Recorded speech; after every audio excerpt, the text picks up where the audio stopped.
Put simply, manageable government debt levels are an essential foundation for a strong economy and for your financial future. But achieving lower debt isn't easy because the government books remain out of balance. The post-COVID structural deficit has left a big gap between what the country needs to fund to deliver on the spending commitments previous budgets have made and what we need to earn to pay for that spending.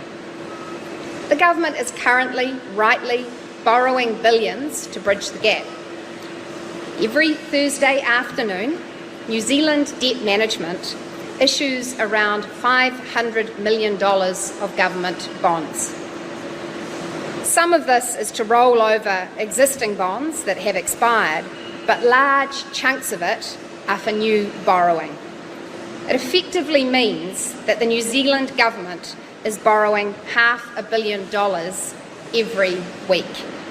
And that, by the way, is in addition to larger bond syndications we schedule each year. Right. A couple of questions before we roll another 45 seconds. Is what she's saying accurate? Because she's saying we're borrowing $500 billion in bonds, but some of it's to cover other stuff. So are we actually borrowing? Is it actually a $500 negative every single year for the week for the country? Is that what we're saying? No. So some of it is rolling over existing debt. So some debt matures.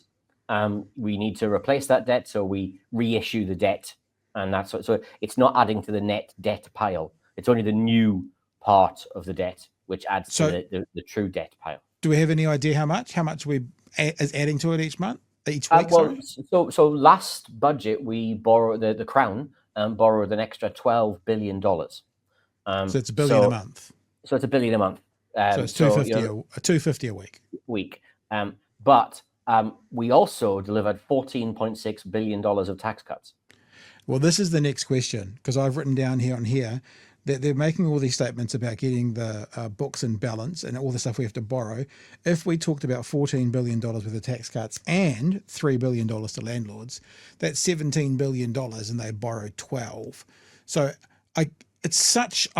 I'm not smart, Craig, but if I can look at it and go, they opened up their wallet and they flicked out $17 billion. It was a choice, just a choice, all gone, 17 billion.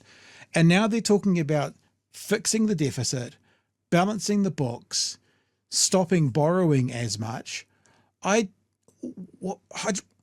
is there no one kind of, I don't know, laser pointing her like you would with a cat going, give away, don't borrow, don't give away. You know, it's like, it's so infuriating that a rodeo clown in Dunedin can have these thoughts. And she says it with such confidence that it would appear enough people buy it. It is, as you point out, Pat, gaslighting of the highest order to say the debt is too high. We need to do something about debt. Ignore the fact that I've increased the debt significantly to pay for tax cuts to benefit groups like tobacco companies.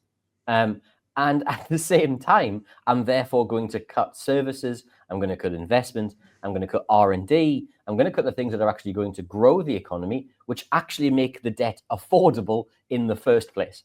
So I'm going to make people pay through reduced services or forcing them to pay more charges in order to make right the problem I've created because of a completely unaffordable tax plan I promised at the last election. So but hang on, but promised and then chose to carry through. I mean, we can't just let her off because there's other things they promised that they didn't do, and there's other things they never told us about Smoke-Free 2025, which they then just added in. So it's not like, they made this promise and then they were bound by it. Horse shit. The national government promised to put our Dunedin hospital back to bigger and better than it was before Labor pared it back a little bit. They broke that promise pretty carefully. That wasn't hard for them to break. So just because they promised it, we can't just let them off. Not that you are, but they can't be let off that they made this promise, so they had to do it. Horse shit. Absolute horse shit. I think you're right to highlight the choice there. Yesterday we discovered, or this morning, sorry, we discovered that there are going to be fewer ICU beds in the new Dunedin hospital down because by they're going to invest. They're going to invest less in that facility. at the same time as they're reducing, they've decided to cut the amounts of new spending, but at no point in time have they revisited the tax cuts that they've put on the table. At no point in time have they revisited any of the spending decisions that they've made.